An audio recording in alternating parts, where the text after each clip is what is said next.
Good morning friends, welcome to yet another class of thermodynamics. Today we are going to discuss thermochemistry. आप ये सोच रहे होंगे कि हम पिछले 3 क्लास से हम लोग थर्मोडायनेमिक्स पढ़ रहे हैं, केमिस्ट्री पढ़ रहे हैं, but we haven't seen any chemical reactions yet. तो आज की क्लास में हम लोग केमिकल रिएक्शंस देखने वाले हैं. तो आज का डिस्कशन पॉइंट है thermochemistry. The study of heat produced or required by chemical reactions is called thermochemistry. It means कि heat produced या required जो chemical reaction के द्वारा होता है उसको thermochemistry के अंदर हम लोग study करते हैं.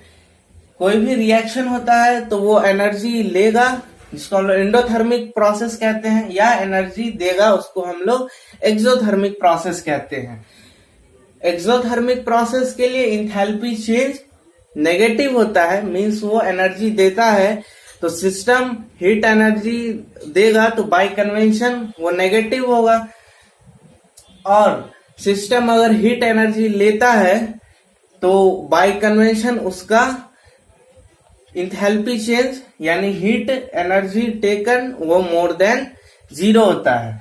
तो सबसे पहले हमें थर्मोकेमिस्ट्री में कुछ टर्म्स को जान लेना चाहिए, जैसे standard enthalpy change, standard state, reference state. तो ये कुछ टर्म्स हैं जो हमें थर्मोकेमिस्ट्री में हेल्प करेंगे. सबसे पहला टर्म है standard enthalpy change. The change in enthalpy for a process in which initial and final substances are in their standard states. But हमें सबसे पहले जानना होगा कि स्टैंडर्ड स्टेट क्या होता है. Standard state pure substance eight 1 bar. It means 1 bar pressure पे जो प्योरेस्ट फॉर्म हुआ सब्सटेंस का एट ए स्पेसिफाइड टेम्परेचर उसको हम लोग स्टैंडर्ड स्टेट कहेंगे सब्सटेंस का. तो इनिशियल और फाइनल सब्सटेंस जो है वो स्टैंडर्ड स्टेट में होना चाहिए. तो इंथैल्पी चेंज होगा उस प्रोसेस के लिए उसको हम कहेंगे standard enthalpy change. Generally 298 kelvin temperature लिया जाता है, बट टेम्परेचर के लिए कोई बाउंडेशन नहीं है, बट प्रेशर 1 बार होना नेसेसरी है. अब standard enthalpy of formation. Standard reaction enthalpy for the formation of the compound from its elements in their reference state. Means standard enthalpy change her process के लिए होता है. ए से बी ये कोई सा भी हो सकता है, वेपराइजेशन प्रोसेस हो सकता है, फ्यूजन हो सकता है, सब्लिमेशन हो सकता है, न्यूट्रलाइजेशन हो सकता है. ये कोई भी प्रोसेस के लिए अगर इनिशियल और फाइनल स्टैंडर्ड स्टेट में होगा तो उसको हम लोग कहेंगे स्टैंडर्ड इंथैल्पी चेंज उस प्रोसेस के लिए. लेकिन स्टैंडर्ड इंथैल्पी ऑफ फॉर्मेशन क्या है? ये एक special type of reaction enthalpy है जिसमें कंपाउंड का फॉर्मेशन होता है from its elements in their reference state. अब यहाँ स्टैंडर्ड स्टेट था और यहाँ रेफरेंस स्टेट है. रेफरेंस स्टेट किसको कहते हैं? Most stable state of an element at the specified temperature and 1 bar. 1 bar pressure necessary है. टेम्परेचर कोई सा भी हो सकता है, जनरली 298 होता है. जैसे 298 केल्विन पे नाइट्रोजन गैस फॉर्म में उसका रेफरेंस स्टेट होता है. टीन मेटालिक व्हाइट वो उसका स्टैंडर्ड स्टेट होता है. कार्बन का ग्रेफाइट, सल्फर का रोम्बिक फॉर्म जो होता है वो स्टेबल होता है. इन सम रेफरेंस स्टेट में एक एक्सेप्शन भी है. वो एक्सेप्शन है व्हाइट फॉस्फोरस. वो व्हाइट फॉस्फोरस स्टेबल नहीं होता है बट उसको रेफरेंस स्टेट लिया जाता है. तो इसको आप ध्यान में रखेंगे, इस चीज का एक्सेप्शन है. मतलब हम लोग रेफरेंस स्टेट फॉस्फोरस का व्हाइट फॉस्फोरस लेते हैं लेकिन वो स्टेबल नहीं होता है. कार्बन का ग्रेफाइट होता है most stable form reference state. Reference state का स्टैंडर्ड इंथैल्पी ऑफ फॉर्मेशन 0 होता है. तो स्टैंडर्ड इंथैल्पी ऑफ फॉर्मेशन एक special type of enthalpy change है जिसमें कंपाउंड का फॉर्मेशन होता है फ्रॉम इट्स एलिमेंट्स. जैसे अगर CO2 है तो यहाँ कार्बन ग्रेफाइट होना चाहिए. इसका फॉर्मेशन होगा और ऑक्सीजन गैस, इससे CO2 का फॉर्मेशन होगा। 1 मोल प्रोडक्ट का फॉर्मेशन होना चाहिए from its elements in reference state. 1 mole product का फॉर्मेशन होना चाहिए from its elements in reference state. अब हमने अपने पिछले क्लास में हेस लॉ के बारे में भी पढ़ा था। Hess law, standard enthalpy change of an overall reaction is the sum of standard enthalpy change for individual reaction into which a reaction may be divided। वो था हेस लॉ। मीन्स कोई रिएक्शन है A से B, उसके लिए enthalpy change है H1। B से C दूसरा रिएक्शन, उसके लिए इंथैल्पी चेंज है H2। तो A से C कोई रिएक्शन होगा तो उसका इंथैल्पी चेंज हम इसको सम करेंगे तो वो आएगा H1 प्लस H2 के इक्वल। ये हमने पिछले क्लास में पढ़ा था। इंथैल्पी एक स्टेट फंक्शन है, उसके बेसिस पर हम ये चीज डराइव करते हैं। अब ये था हेस लॉ। और different types of enthalpy change होता है। Enthalpy of neutralisation, enthalpy of vaporisation, enthalpy of fusion. तो हमें बेसिक आइडिया क्या ध्यान में रखना है, इंथैल्पी चेंज जो फाइनल इंथैल्पी और इनिशियल इंथैल्पी दोनों का डिफरेंस होता है इंथैल्पी चेंज। तो अगर कोई केमिकल रिएक्शन है, क्योंकि हम थर्मोकेमिस्ट्री पढ़ रहे हैं, तो कोई केमिकल रिएक्शन होगा, प्रोडक्ट का इंथैल्पी माइनस रिएक्टेंट का इंथैल्पी, हमारा इंथैल्पी चेंज होगा। तो ये था हमारा बेसिक। अब हम इस पे क्वेश्चंस करेंगे और इसको और अच्छे से क्लियर करेंगे। तो ये हमारा आज के सेशन का फर्स्ट क्वेश्चन होने वाला है। इसमें पूछ रहा है आपसे कि स्टैंडर्ड इंथैल्पी ऑफ रिएक्शन किस रिएक्शन के लिए इन चारों में से standard enthalpy of reaction standard enthalpy of formation के इक्वल है। इट मींस इंथैल्पी चेंज जो है, जैसा मैंने आपको पीछे बताया था कि इंथैल्पी ऑफ फॉर्मेशन जो है वो एक स्पेशल टाइप है। इंथैल्पी चेंज ऑफ रिएक्शन का एक स्पेशल टाइप है जिसमें 1 मोल ऑफ प्रोडक्ट फॉर्म होता है from its elements in their reference state. 1 mole of product का फॉर्मेशन होता है from its elements in their reference state.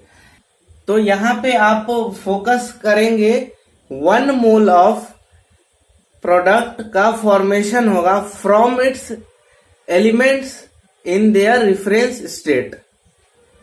तो 1 मोल ऑफ प्रोडक्ट का फॉर्मेशन होना चाहिए। तो 1, 2 और ये 3, इन 3 रिएक्शन में 1 मोल ऑफ प्रोडक्ट का फॉर्मेशन होगा। तो हमें इस पर डिस्कशन नहीं करना है क्योंकि इसमें 2 मोल्स ऑफ प्रोडक्ट फॉर्म हो रहा है। अब from its elements in their reference state, तो यहां आप देखो कि कार्बन गैसियस स्टेट में है और मैंने आपको बताया था कि कार्बन का reference state, most stable state वो होता है ग्रेफाइट। तो ये कार्बन गैस है, तो ये रेफरेंस स्टेट नहीं है, एलिमेंट अपने रेफरेंस स्टेट में नहीं है। तो ये इस चीज के लिए standard enthalpy of reaction standard enthalpy of formation के इक्वल नहीं होगा। सेकेंड में तो हम जान ही चुके हैं कि इस चीज का मोल्स 1 होना चाहिए, तो ये भी नहीं होगा। थर्ड में गैसियस ऑक्सीजन और इसका 1 मोल प्रोडक्ट भी फॉर्म हो रहा है, तो ये ऑप्शन हमारा करेक्ट है। सल्फर के बारे में मैंने आपको बताया था कि रोम्बिक सल्फर उसका मोस्ट स्टेबल फॉर्म होता है, रेफरेंस स्टेट होता है। तो ये रोम्बिक सल्फर, ऑक्सीजन और 1 मोल प्रोडक्ट का फॉर्मेशन हो रहा है। तो इस चीज के लिए standard enthalpy of reaction standard enthalpy of formation के इक्वल होगा। तो ये ऑप्शन भी हमारा करेक्ट है। तो ये एक बहुत ही अच्छा क्वेश्चन था। तो अब हम हेस लॉ पे क्वेश्चंस करेंगे और हेस लॉ के बारे में मैंने आपको बताया है कि standard enthalpy of an overall reaction is the sum of standard enthalpy of individual reaction into which a reaction में बी डिवाइडेड। तो इस चीज को आप ध्यान रखेंगे और अभी फिर हेस लॉ पे हम क्वेश्चन करके इसको और अच्छे से क्लियर करेंगे। तो ये हमारा फर्स्ट क्वेश्चन है हेस लॉ पे। इस क्वेश्चन में हमें इंथैल्पी चेंज कैलकुलेट करना है for the combustion of cyclopropane. Cyclopropane के लिए आपको इंथैल्पी ऑफ कंबशन कैलकुलेट करना है। मींस साइक्लोप्रोपेन 1 मोल साइक्लोप्रोपेन ऑक्सीजन के साथ रिएक्ट करके CO2 और H2O बनाएगा, क्योंकि ये एक हाइड्रोकार्बन है। तो उस प्रोसेस के लिए आपको इंथैल्पी चेंज कैलकुलेट करना है with the help of given data. तो ये डेटा का यूज हम कैसे करेंगे ये अब हम देखेंगे। लिखा है the enthalpy of formation of CO2 gas is -393.5 kilojoule per मोल। तो इंथैल्पी ऑफ फॉर्मेशन हम जानते हैं कि 1 मोल कंपाउंड का फॉर्मेशन होगा from its elements in their reference state. तो कार्बन का ग्रेफाइट फॉर्म वो ऑक्सीजन के साथ रिएक्ट करेगा और CO2 गैस बनाएगा। इस प्रोसेस के लिए जो इंथैल्पी चेंज है वो है -393.5 kilojoule per mole. Enthalpy of formation of H2O liquid, hydrogen gas plus half oxygen. H2O 1 mole product का फॉर्मेशन करना है तो उसके अकॉर्डिंग आपको रिएक्शन बैलेंस करना होगा। इसके लिए इंथैल्पी चेंज आपको दिया है -285.8 किलोजूल पर मोल। फिर है प्रोपीन। तो प्रोपीन आपको होता है C3H6, 3 carbon graphite plus 3H2, 6 hydrogen plus 3 carbon. इसके लिए इंथैल्पी चेंज आपको दिया है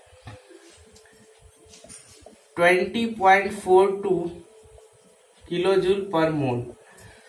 और आपको दिया enthalpy of isomerisation of cyclopropane to propene is -33 kilojoule per mole. Means cyclopropane आइसोमेराइज होता है तो C3H6 बनता है और इसके लिए इंथैल्पी चेंज आपको दिया है -33 किलोजूल पर मोल।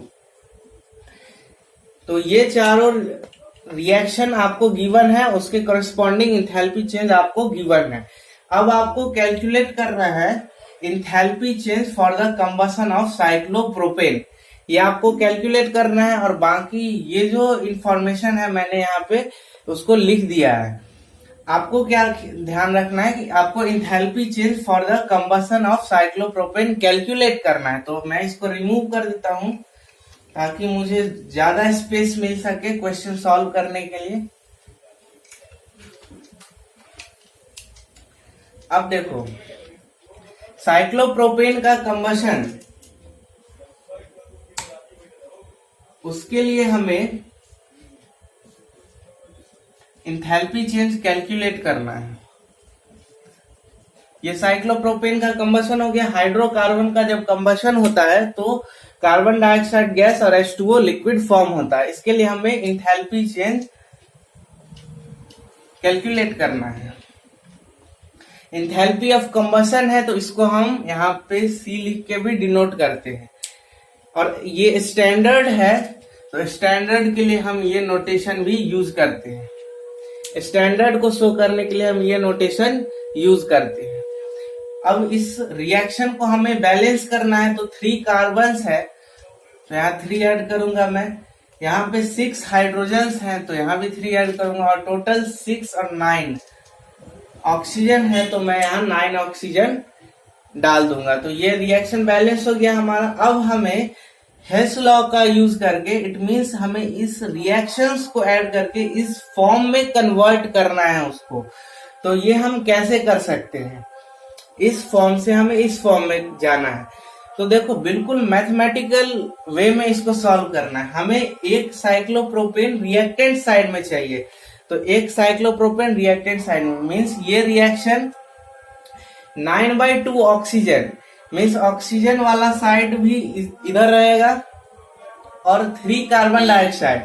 तो 3 कार्बन डाइऑक्साइड आपको इधर से मिलेगा तो आपको इस रिएक्शन को 3 से मल्टीप्लाई करना है तो आपका इंथैल्पी चेंज भी 3 टाइम्स हो जाएगा। 3 से मल्टीप्लाई किया ताकि 3 कार्बन डाइऑक्साइड हमें मिल जाए, और 3H2O चाहिए, तो इस रिएक्शन को भी 3 से मल्टीप्लाई करेंगे और इंथैल्पी चेंज भी 3 से मल्टीप्लाइड हो जाएगा। तो ये चीज हमें आ गया, लेकिन हमें ग्रेफाइट नहीं चाहिए, हमें इसके अलावा कुछ नहीं चाहिए। तो यहां से हमें 3 ग्रेफाइट मिलेगा, तो इसको हमें रिमूव करना है। वो हम कैसे करेंगे? तो यहाँ 3 ग्रेफाइट है, तो अगर हम इसको -1 से मल्टीप्लाई कर दें, यानी कि इस रिएक्शन को रिवर्स कर दें, तो ये 3 ग्रेफाइट उस साइड आ जाएगा और फिर उसको ऐड करेंगे तो ये कैंसल हो जाएगा। 3 ग्रेफाइट आपका कैंसल हो गया, 3 हाइड्रोजन इसके साथ कैंसल हो जाएगा, 3 ऑक्सीजन प्लस 3/2 ऑक्सीजन, आपको 9/2 ऑक्सीजन भी मिल गया। मीन्स आपको इस वे में रिएक्शन को ऐड करना है। मीन्स आपका जो इंथैल्पी चेंज आएगा वो 3H1 plus 3H2 minus H3 plus H4, इस वे में आपको ये मिल जाएगा। तो अब आपका टास्क है कि इसको आपको कैलकुलेट करके देखना है। प्रॉपर वैल्यूज आप सब्स्टिट्यूट करेंगे विथ साइन और आपको आंसर आ जाएगा। और ये आंसर आपको आना चाहिए -2091.32 किलो जूल पर मोल। अगर आपको ये आंसर आता है तो आप कमेंट सेक्शन में लिखेंगे yes I have got the answer. The procedure is कि आपको इस रिएक्शन को फाइंड आउट करना है with the help of this. तो इसका प्रोसेस क्या है कि आपको प्रोडक्ट साइड में 3 कार्बन डाइऑक्साइड चाहिए, तो आपको कार्बन डाइऑक्साइड इसी रिएक्शन से मिलने वाला है, तो उसको आप 3 से मल्टीप्लाई करेंगे तो इंथैल्पी चेंज भी आपका 3 टाइम्स हो जाएगा। फिर आपको H2O 3 मोल्स चाहिए, तो वो आपको इस रिएक्शन से मिलने वाला है, फिर आप इसको 3 से मल्टीप्लाई करेंगे। फिर आपको इस रिएक्शन में ग्रेफाइट नहीं चाहिए, लेकिन आपको यहां से अगर ऐड करेंगे तो आपको ग्रेफाइट मिल जाएगा, 3 ग्रेफाइट और 3 हाइड्रोजन। तो उसको रिमूव हम इस रिएक्शन से कर सकते हैं, -1 से मल्टीप्लाई करेंगे तो 3H2 और 3H2 कैंसल होगा और 3 ग्रेफाइट कैंसल होगा। फिर आपको साइक्लोप्रोपेन इस साइड चाहिए, तो इस रिएक्शन को ऐड करेंगे और ये तो माइनस से मल्टीप्लाइड है, तो ये और ये कैंसल हो जाएगा। तो बिल्कुल मैथमेटिकल एडिशन सब्सट्रैक्शन के वे में हम इस चीज को सॉल्व करते हैं और हमें रिएक्शन इंथैल्पी मिल जाता है। तो ये आपको सॉल्व करना है, और अगर आपको ये आंसर आए तो आपको कमेंट सेक्शन में लिखना है yes I have got the answer. इस क्वेश्चन में हमें कैलकुलेट करना है heat liberated when 1 mole of gaseous Na+ combines with 1 mole of Cl- ion to form solid NaCl। It means हमें इंथैल्पी चेंज कैलकुलेट करना है when Na+ combines with 1 mole of Cl- to form solid NaCl। इसके लिए हमें enthalpy change calculate करना है with the help of given data. Means हमें इन reactions को ऐड करके इस रिएक्शन पे पहुंचना है, और उसके करस्पॉन्डिंग जो इंथैल्पी का समेशन होगा वो हमें इंथैल्पी चेंज इस प्रोसेस के लिए दे देगा। तो if I want to draw the diagram of this whole process I will use the following. Na solid Cl2 gas के साथ रिएक्ट करके हमें देता है NaCl सॉलिड। यह हमारा मेन रिएक्शन है। तो सबसे पहले NaCl सॉलिड गैस में चेंज होता है, सबसे पहले NaCl सॉलिड गैस में चेंज होता है। ये इंथैल्पी ऑफ एटोमाइजेशन हो गया। ये प्रोसेस में जो हमें इंथैल्पी चेंज मिलेगा वो इंथैल्पी ऑफ एटोमाइजेशन। फिर Na गैस से सोडियम प्लस यानी कि सोडियम आयन मिला हमें, तो ये आयोनाइजेशन एनर्जी, आयोनाइजेशन इंथैल्पी हम निकाल पा रहे हैं इस स्टेप से। फिर क्लोरीन के साथ हमने वही किया कि क्लोरीन इंथैल्पी ऑफ एटमाइजेशन पहले कैलकुलेट करेंगे, तो ये Cl गैस, फिर electron gain enthalpy next process में हम कैलकुलेट करेंगे, जहां क्लोरीन एक इलेक्ट्रॉन को गेन करके Cl माइनस आयन बनाएगा और ये दोनों फाइनली कंबाइन होके हमें NaCl सॉलिड देगा और जो एनर्जी रिलीज करेगा उसको हम लोग कहते हैं लैटिस एनर्जी। तो ये एक साइक्लिक प्रोसेस, साइक्लिक रिप्रेजेंटेशन है। अब हमारा टास्क है कि हमें Na प्लस और Cl माइनस को कंबाइन करके NaCl हमने बनाया है सॉलिड, उसके लिए इंथैल्पी चेंज कैलकुलेट करना है। वो हम कैसे करेंगे, तो हमें Na गैस चाहिए, तो इस चीज को हमें -1 से मल्टीप्लाई कर देना होगा ताकि ये इस साइड आ जाए। Cl माइनस गैस चाहिए हमें, तो हम इसको एज इट इज रहने देंगे। NaCl सॉलिड चाहिए हमें, तो हम इसको एज इट इज रहने देंगे। अब देखो आप, हमारे पास Na सॉलिड बचा रह जाएगा जो कि हमें इस इक्वेशन में नहीं चाहिए। हमारे पास Na गैस बचा रह जाएगा क्योंकि जब हम इसको -1 से मल्टीप्लाई करेंगे तो ये इस साइड जाएगा और ये दोनों ऐड करके 2 Na गैस हो जाएगा जो हमें नहीं चाहिए। तो हम उसको रिमूव करने के लिए क्या करेंगे, इस रिएक्शन को भी -1 से मल्टीप्लाई कर देंगे ताकि ये Na गैस इधर आ जाए और फिर ये दोनों सब्सट्रैक्ट हो जाए और Na सॉलिड भी कैंसल हो जाए। फिर जो हमारा प्रोसेस बनेगा उसमें हमारे पास हाफ क्लोरीन बचा रह जाएगा। तो हाफ क्लोरीन को हटाने के लिए सबसे पहले इस रिएक्शन को हाफ से मल्टीप्लाई करेंगे ताकि ये हाफ क्लोरीन हो जाए और इसको तो रिमूव करना है, कैंसल करना है, तो इसको -12 से मल्टीप्लाई करेंगे ताकि -12 Cl2 और +12 Cl2 कैंसल हो जाए। बिल्कुल मैथमेटिकल वे में एडिशन सब्सट्रैक्शन रिएक्शन का हमें करना है। तो ये प्रोसेस आप समझे। तो अब हम इंथैल्पी चेंज जो लिखेंगे इस प्रोसेस के लिए वो होगा change in enthalpy in 1 minus change in enthalpy in H2 minus change in enthalpy in H3 minus change in enthalpy of H4/2 plus change in enthalpy in 5। With proper sign आप इसको substitute करेंगे जैसा आपको यहाँ given है और फिर जो आपका रिजल्टेंट आएगा वो चेंज इन इंथैल्पी इस प्रोसेस के इक्वल हो जाएगा। अगर मैं इसका कैलकुलेशन करने लगूं तो ये क्लास बहुत ही लंबा खींच जाएगा और उतना देर आप मेरा सपोर्ट नहीं करेंगे। तो ये आपका टास्क है कि ये आपको कैलकुलेट करना है। हमें बस बेसिक आइडिया होना चाहिए कि हम इंथैल्पी चेंज कैसे कैलकुलेट कर सकते हैं with the help of given information. और ये जो साइक्लिक प्रोसेस मैंने बनाया है इसको हम लोग कहते हैं बॉर्न हेवर साइकिल। इसको हम लोग कहते हैं बॉर्न हेवर साइकिल। इसका यूज लैटिस एनर्जी कैलकुलेट करने के लिए होता है और इलेक्ट्रॉन गेन इंथैल्पी कैलकुलेट करने के लिए होता है। तो इस प्रोसेस में हमने लैटिस एनर्जी कैलकुलेट किया है, इसको हम लोग कहते हैं बॉर्न हेवर साइकिल। तो ये एक हेस लॉ का एप्लीकेशन था बॉर्न हेवर साइकिल, तो इसको आप नोट कर लेंगे। अब हम जानते हैं कि केमिकल रिएक्शन जो है उसमें बॉन्ड का फॉर्मेशन होता है और बॉन्ड का ब्रेकिंग होता है। ये हम जानते हैं अपने 10th क्लास के स्टडी से कि केमिकल रिएक्शन के टाइम बॉन्ड का ब्रेक होता है और बॉन्ड का फॉर्मेशन होता है। ये हम जानते हैं 10th क्लास से। केमिकल रिएक्शन एक ऐसा प्रोसेस है जिसमें बॉन्ड ब्रेकिंग होता है और बॉन्ड फॉर्मेशन होता है।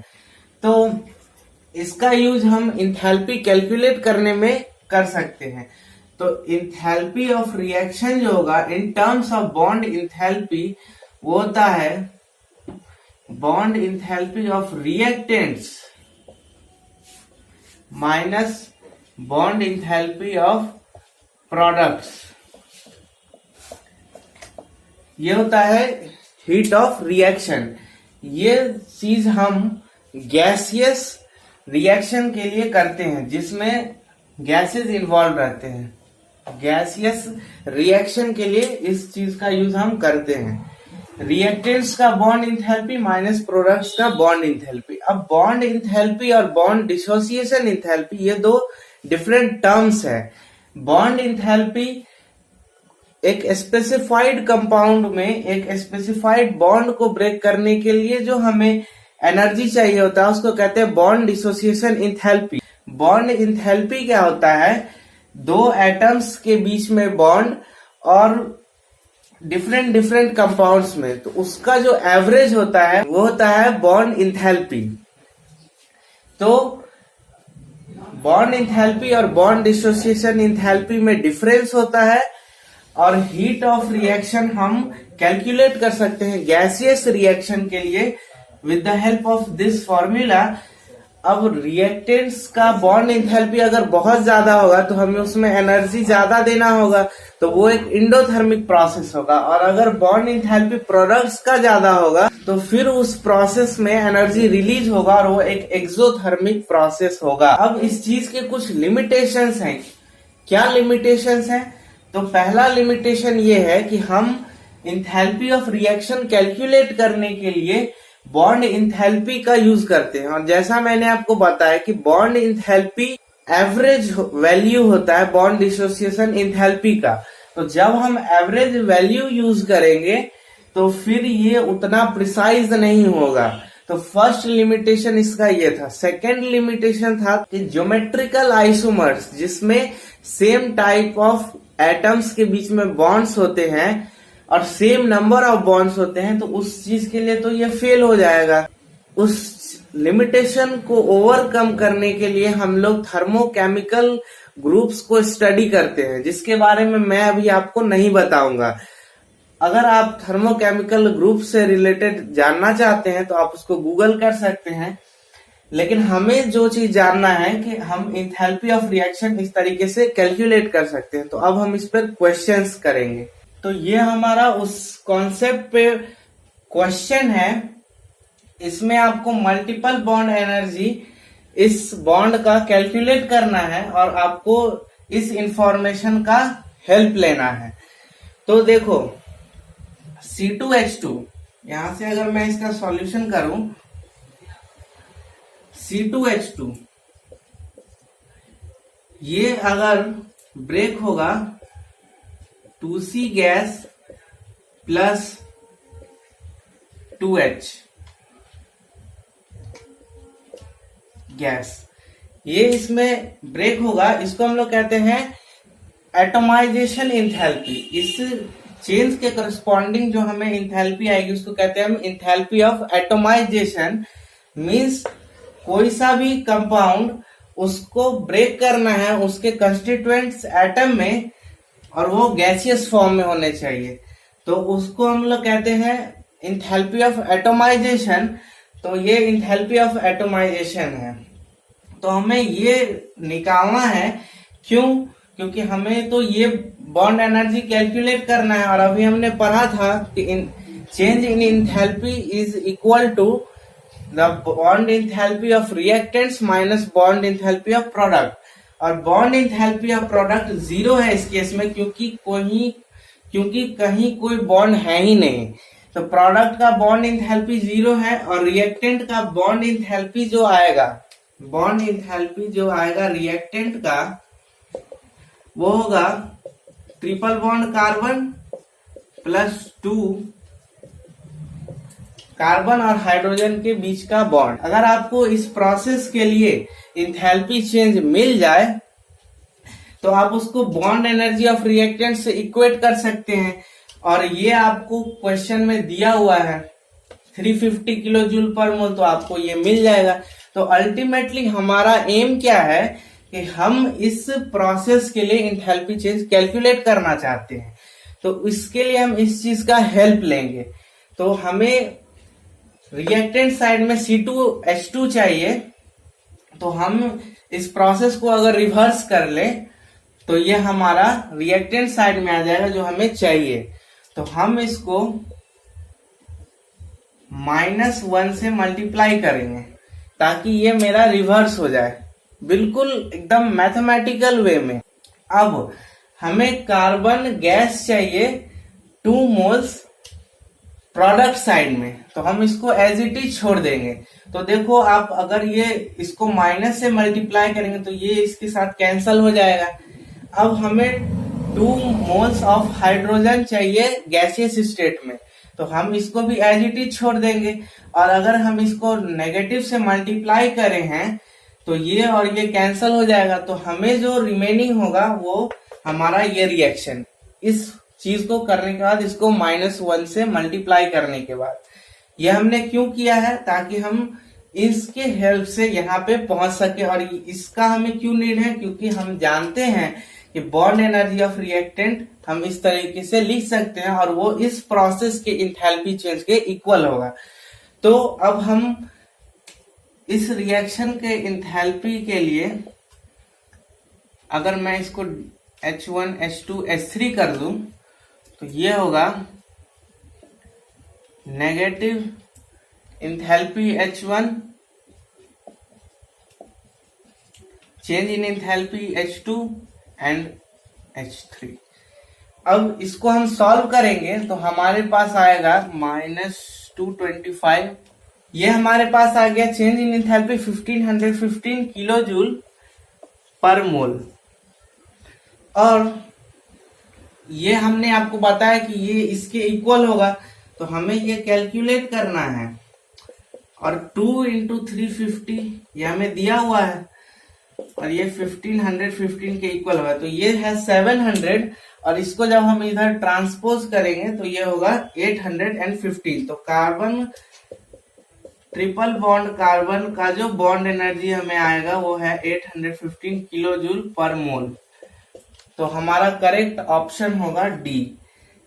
तो इस क्वेश्चन से हमें क्या सीखने को मिला कि बॉन्ड इंथैल्पी हम कैलकुलेट कर सकते हैं, तो उसके लिए हमें इंथैल्पी ऑफ एटमाइजेशन वाला इक्वेशन लिखना होगा और यूज करना होगा कि bond energy of reactant minus bond energy of product change in enthalpy के इक्वल होगा इस प्रोसेस के लिए। चूंकि ये अपने कंस्टिट्यूएंट्स एटम में ब्रेक हुआ है ऑलरेडी, यहाँ कोई बॉन्ड प्रेजेंट नहीं है, तो यहाँ बॉन्ड इंथैल्पी 0 होगा।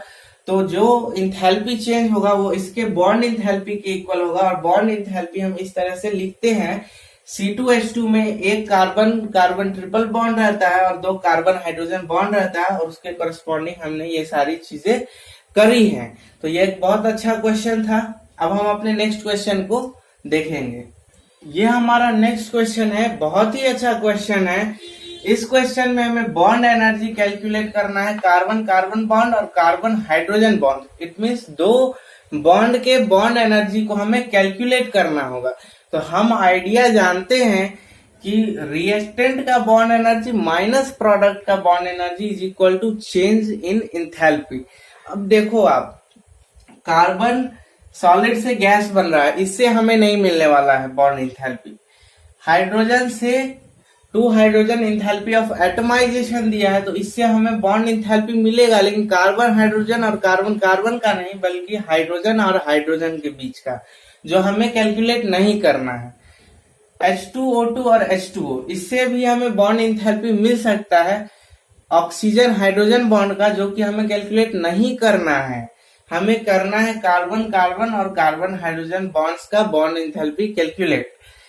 कार्बन और ऑक्सीजन रिएक्ट करके कार्बन डाइऑक्साइड बनाएगा, अगेन इससे हमें नहीं मिलने वाला। हमें मिलने वाला है कार्बन कार्बन बॉन्ड इंथैल्पी और carbon hydrogen bond enthalpy heat of combustion of C2H6 और C3H8। 2 कंपाउंड्स का जरूरत हमें क्यों पड़ा, क्योंकि कार्बन और कार्बन बॉन्ड तो इसमें है और कार्बन हाइड्रोजन बॉन्ड्स भी है, और दोनों ही हमें कैलकुलेट करना है। तो हमारे पास 2 अननोन्स आएगा, तो 2 अननोन्स को सॉल्व करने के लिए 2 इक्वेशन, इसीलिए 2 कंपाउंड का हीट ऑफ कंबशन हमें दिया हुआ है। अब हम इसका यूज कैसे करेंगे, तो देखो, जैसा कि आइडिया आपको इंट्रोड्यूस किया जा चुका है कि अगर मैं C2H6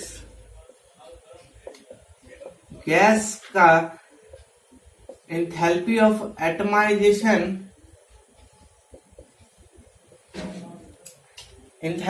एटमाइजेशन कैलकुलेट करूं और C3H8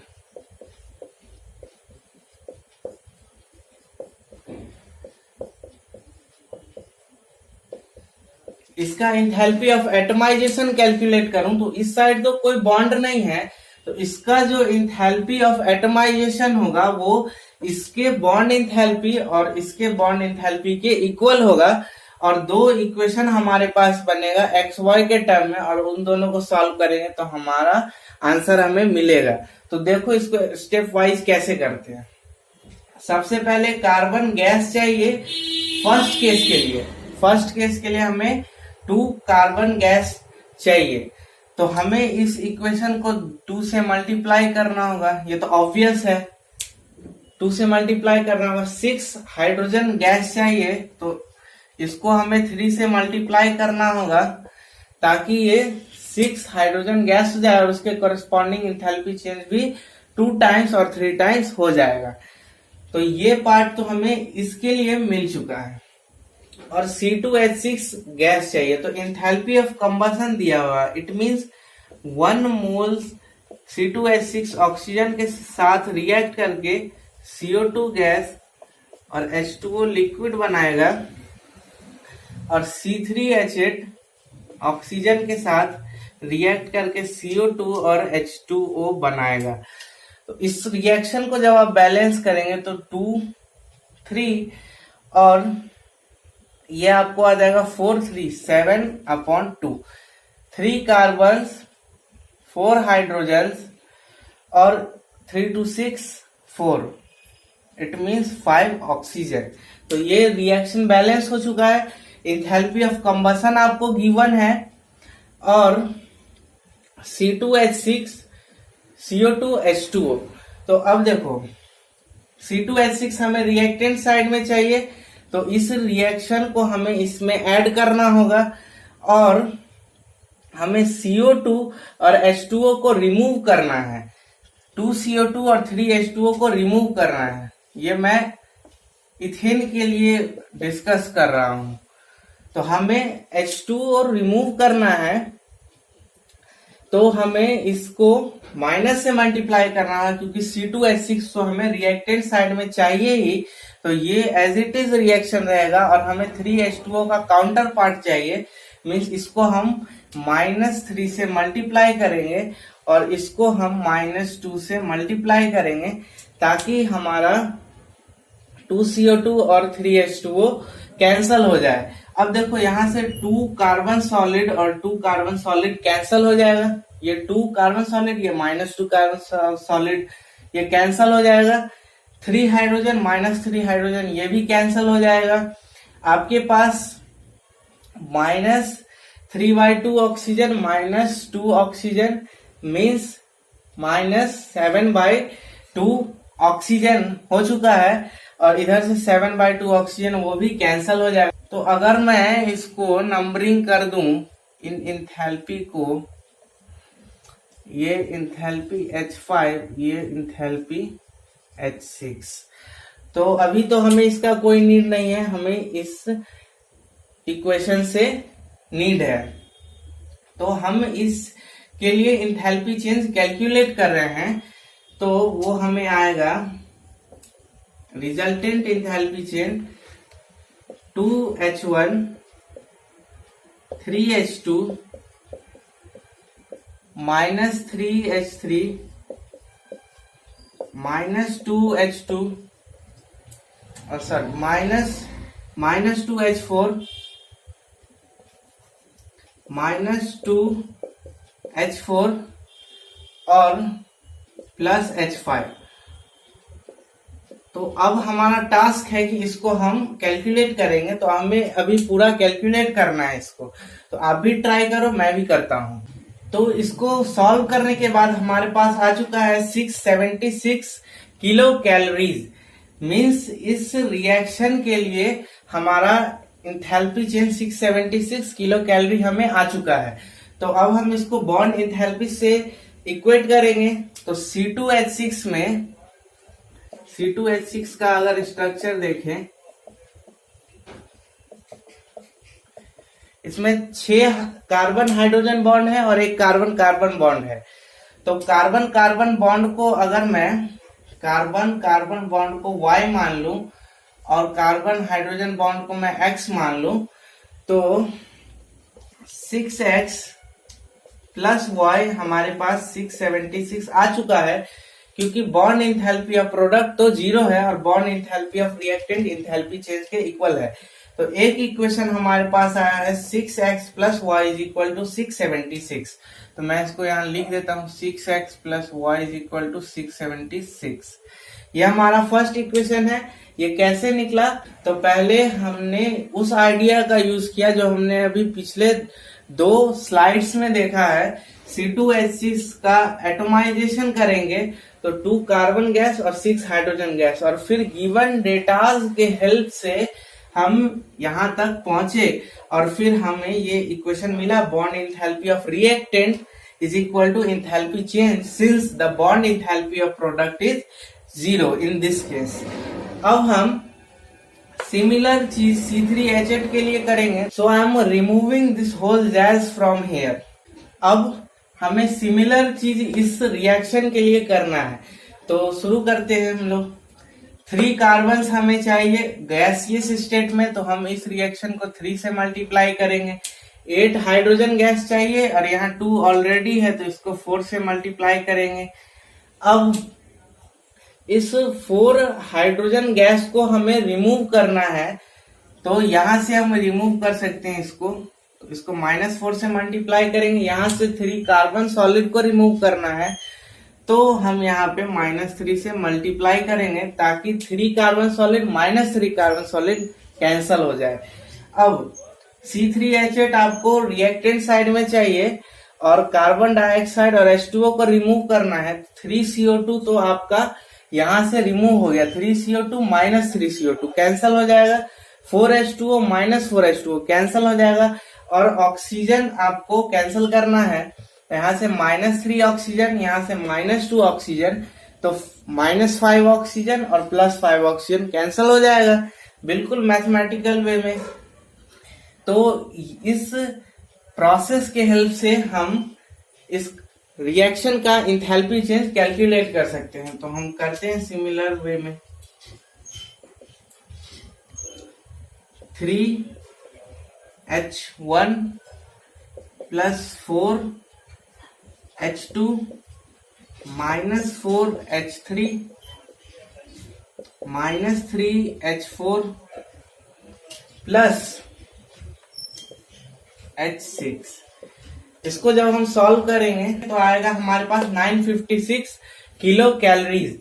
ये bond enthalpy of reactant minus bond enthalpy of product के इक्वल होगा। तो बॉन्ड इंथैल्पी ऑफ प्रोडक्ट तो 0 है क्योंकि कोई बॉन्ड प्रेजेंट ही नहीं है। बॉन्ड इंथैल्पी ऑफ रिएक्टेंट हमने कार्बन कार्बन बॉन्ड इंथैल्पी को Y माना है, तो 2 कार्बन कार्बन बॉन्ड है तो 2Y plus 8 carbon hydrogen bond है तो 8X इक्वल टू 956। अब यहां से हम 2 कॉमन लेंगे तो Y प्लस 4X हमें आ जाएगा 478। और ये इक्वेशन हमारे पास पहले से 6x plus Y is equal to 676, और ये इक्वेशन हमें मिला है 4x plus Y is equal to 478। तो यहां से अगर हमें x अगर कैलकुलेट करना होगा तो इसको और इसको सब्सट्रैक्ट कर देंगे तो y और y कैंसिल हो जाएगा, तो हमारे पास आएगा 2x is equal to 198 implies x is equal to 99। और इस वैल्यू को हम किसी एक इक्वेशन में सब्स्टिट्यूट करेंगे तो हमारे पास, अगर मैं इसको सब्स्टिट्यूट करता हूं, y इज इक्वल टू होगा 478 माइनस 4x 396, और ये हमारे पास होगा 82। तो हमें कार्बन हाइड्रोजन बॉन्ड इंथैल्पी आ गया 99 kilo calorie and carbon carbon bond enthalpy आ गया 82 किलो कैलोरी। तो ये एक बहुत ही अच्छा क्वेश्चन था इस बॉन्ड इंथैल्पी के कॉन्सेप्ट की। ये क्वेश्चन है हमारा। इस क्वेश्चन में आपको enthalpies of formation of cyclohexane and benzene दिया हुआ है, तो जैसा जैसा गिवन है क्वेश्चन में हम वैसा वैसा लिखेंगे। तो enthalpies of molar enthalpies of formation of cyclohexane, cyclohexane होता है C6H12, तो 6 carbon graphite. Enthalpies of formation में रेफरेंस स्टेट लेते हैं हम, और 6 हाइड्रोजन गैस, इसके करस्पॉन्डिंग इंथैल्पी हमें दिया हुआ है। इंथैल्पी चेंज इसके करस्पॉन्डिंग दिया हुआ है -156 किलोजूल पर मोल। बेंजीन,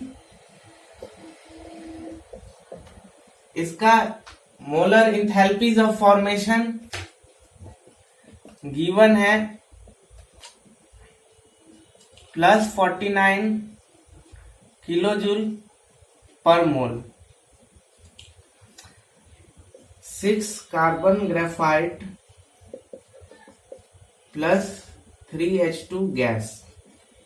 अब देखो आगे बोल रहा है standard enthalpy of hydrogenation of cyclohexene is this. तो हाइड्रोजिनेशन ऑफ साइक्लोहेक्सीन, साइक्लोहेक्सीन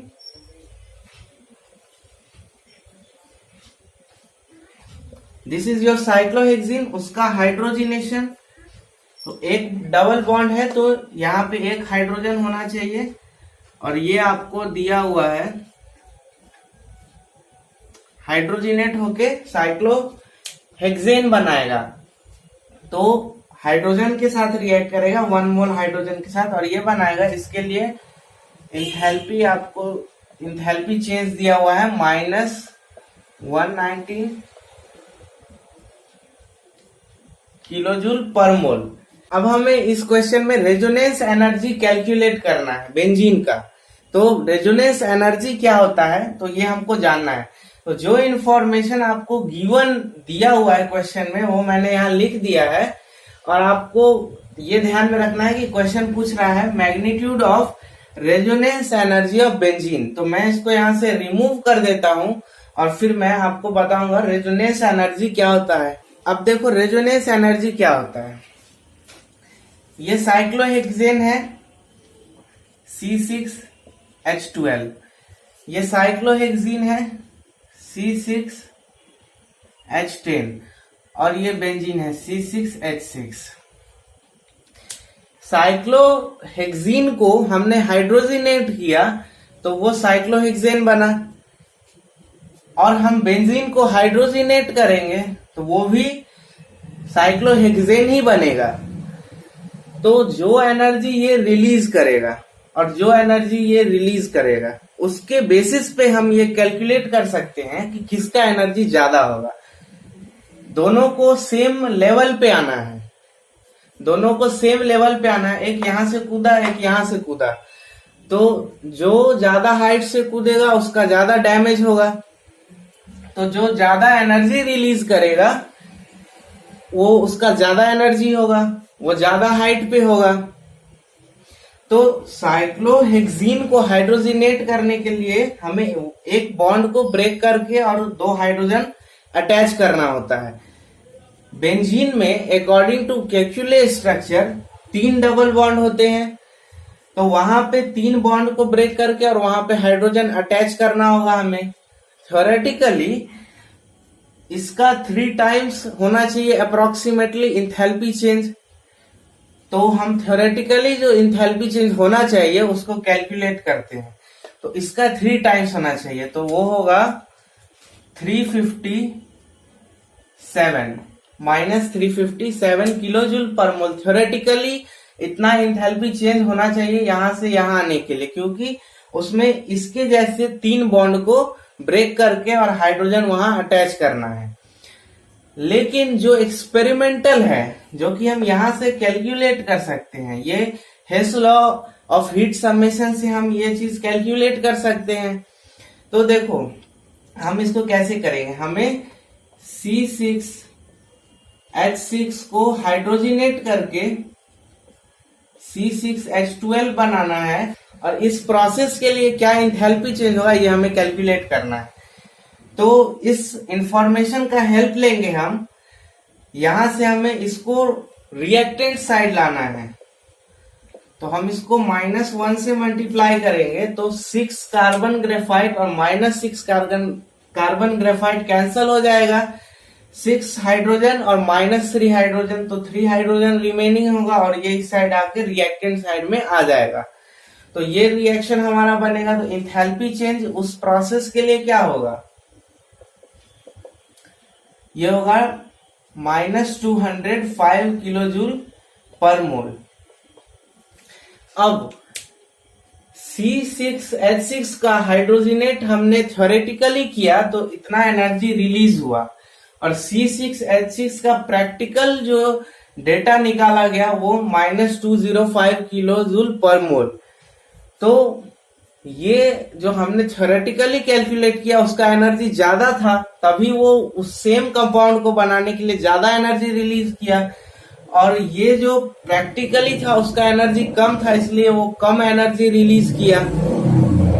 तो ये जो इस स्टेट से इस स्टेट पे आने के लिए जो एनर्जी रिलीज किया होगा वो रेजोनेंस एनर्जी होता है।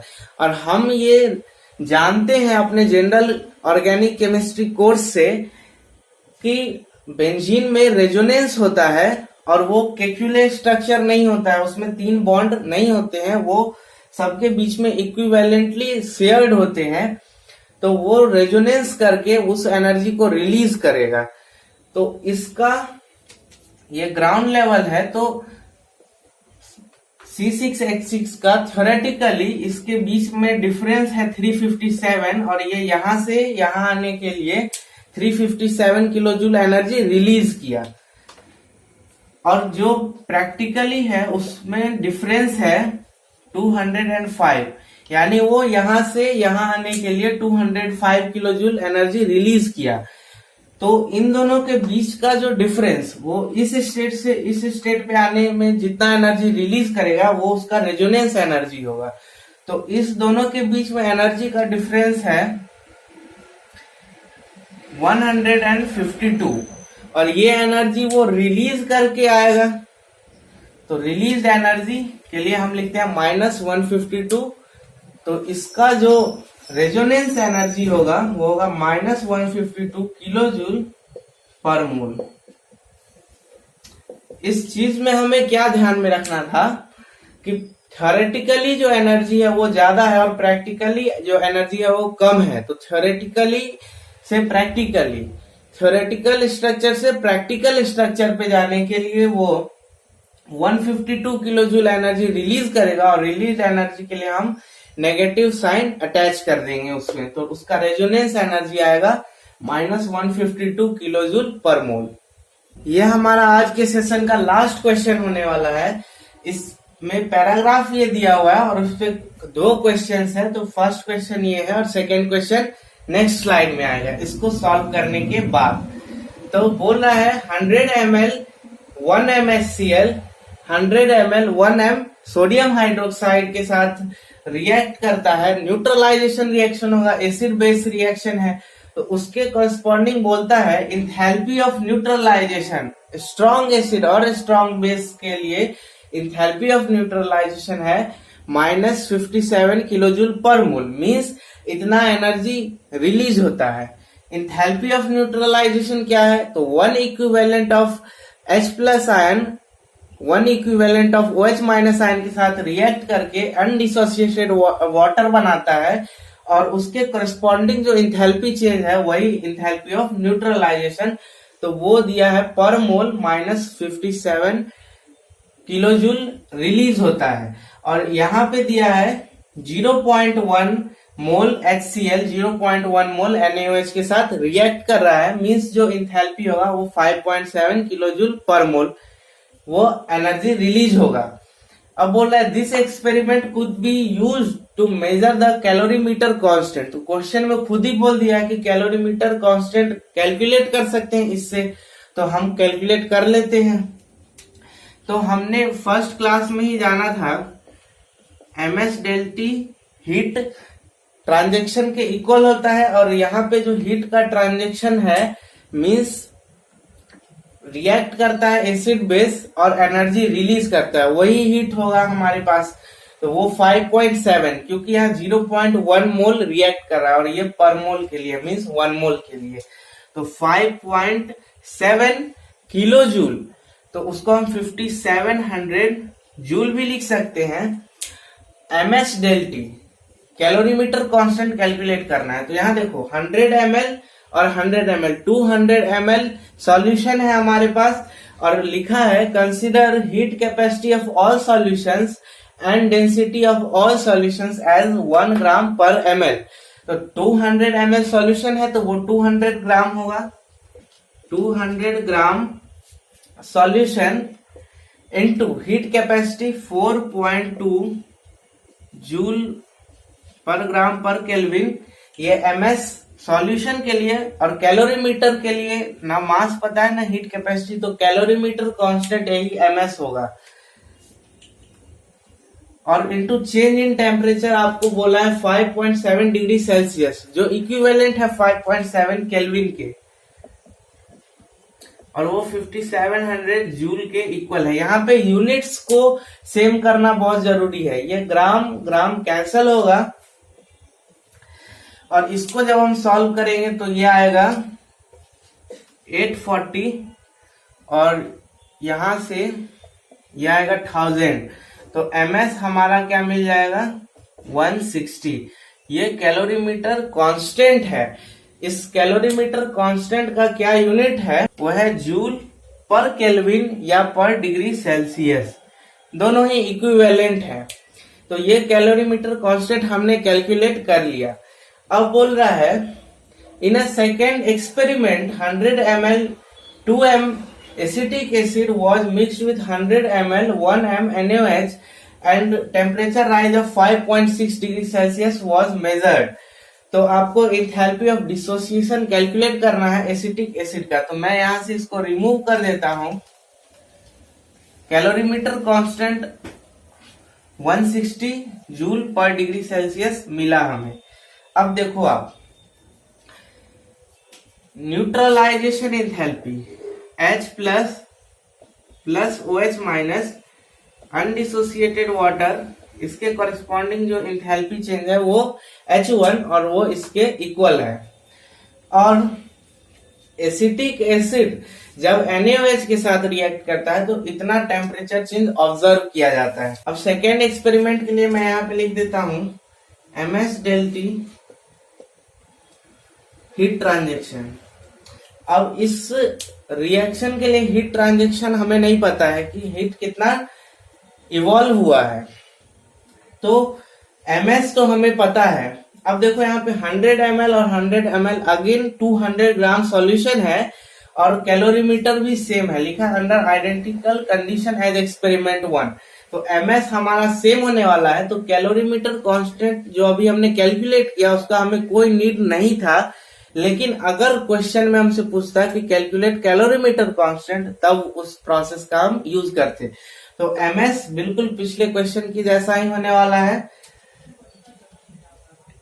और टेम्परेचर चेंज 5.6 और ये इसके इक्वल है। तो हमने पीछे क्वेश्चन में देखा था ms del t is equal to 5700 और ये 1000 के इक्वल हुआ था। तो ये 1000 इंटू 5.6, तो ये होगा 5.6 किलो जूल, यानी कि 5.6 किलो जूल एनर्जी रिलीज हुआ है सेकेंड प्रोसेस में। यहां से हमने ms कैलकुलेट किया एक्सपेरिमेंट 1 से, उसको इसमें पुट कर दिया और 5.6 किलो जूल हमें एनर्जी मिला। मींस सेकेंड एक्सपेरिमेंट में हमारा 5.6 किलो जूल एनर्जी इवॉल्व हुआ। तो सेकेंड एक्सपेरिमेंट जो हमारा था, सेकेंड एक्सपेरिमेंट जो हमारा है उसमें एसिटिक एसिड 0.2 मोल NaOH के साथ रिएक्ट करता है। तो वीक एसिड स्ट्रॉन्ग बेस के साथ रिएक्ट करता है।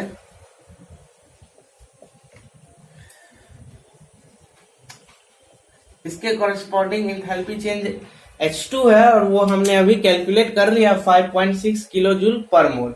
अब बोल रहा है enthalpy of dissociation of acetic acid, ये आपको कैलकुलेट करना है। Dissociation of acetic acid means ये डिसोसिएट करके ये बनाएगा और इसके इस चेंज के कॉरेस्पॉन्डिंग हमें एंथैल्पी चेंज कैलकुलेट करना है। तो देखो आप यहां से ये हमारा रिएक्टेंट साइड में होना चाहिए और ये प्रोडक्ट साइड में होना चाहिए।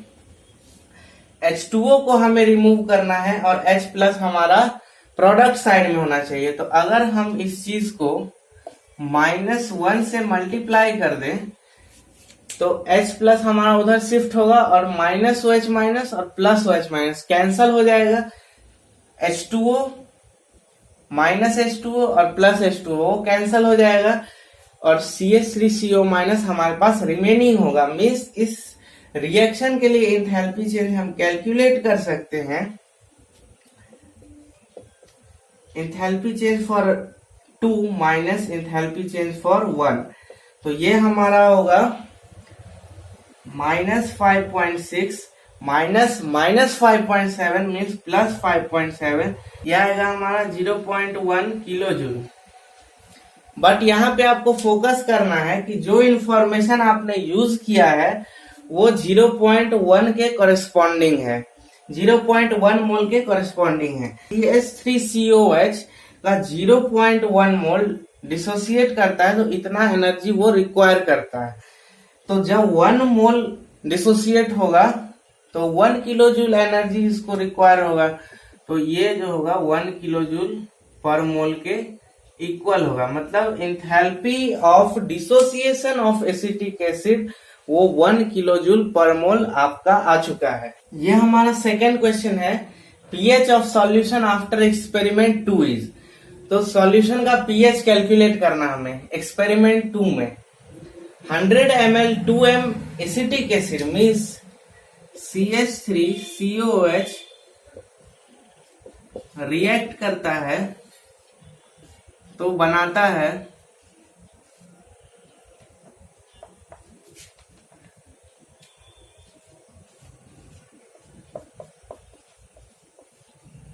CH3COH एसिटिक एसिड जब बेस के साथ रिएक्ट करता है, स्ट्रॉन्ग बेस के साथ, तो ये प्रोडक्ट फॉर्म करता है। ये 0.2 मोल है,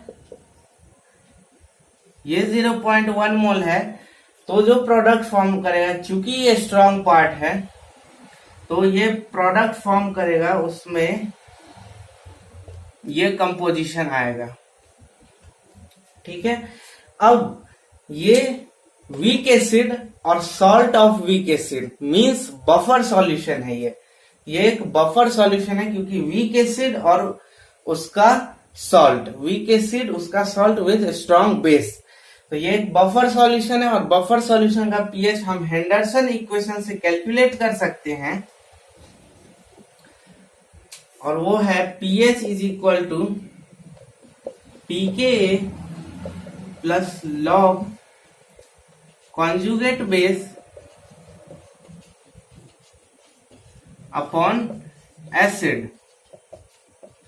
एसिड का कंसंट्रेशन 0.1 आपको आया था और कॉन्जुगेट बेस का कॉन्जुगेट बेस का कंसंट्रेशन 0.1 आया था। मीन्स ये और ये कैंसिल होके 1 हो जाएगा और log 1 का वैल्यू 0, मीन्स ये टर्म पूरा आपका 0। तो pH is equal to pKa और pKa आपको क्या दिया हुआ है 2 × 10⁻⁻5। तो pKa आपका हो जाएगा -log 2 × 10⁻⁻5 हो जाएगा 5 - log 2 और log 2 का वैल्यू होता है 0.3, तो ये आ जाएगा 4.7। मीन्स इस सॉल्यूशन का पीएच 4.7। तो ये एक कंप्लीटली आयनिक इक्विलिब्रियम का ये सेकेंड नंबर क्वेश्चन था। फर्स्ट क्वेश्चन थर्मोडायनेमिक्स का था जिसमें एंथैल्पी ऑफ न्यूट्रलाइजेशन का कॉन्सेप्ट हमने जाना, कैसे कैलोरीमीटर कांस्टेंट कैलकुलेट कर सकते हैं ये हमने जाना। तो ये आज का क्लास का हमारा एंडिंग है। थर्मोकेमिस्ट्री हमने इस क्लास में कवर किया, अगले क्लास में हम एंट्रोपी पढ़ेंगे। So if you haven't subscribed our channel yet, please subscribe and share it with your friends.